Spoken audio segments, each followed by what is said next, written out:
صلی اللہ علیہ وسلم جب بھی حضور کا نام آئے درود شریف تو پڑھ لیا کرو.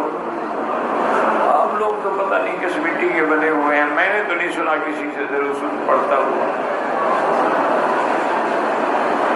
پتہ نہیں کیا کرنے آئے ہیں یہاں.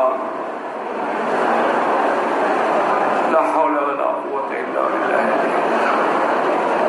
حضور نے فرمایا اس سے بڑا بخیل کوئی نہیں کہ میرا نام آئے اور درود نہ پڑھے. جس کو حضور فرمایا بخیل، اس کے گھر میں کیا بچے گا؟ صلی اللہ علیہ وسلم.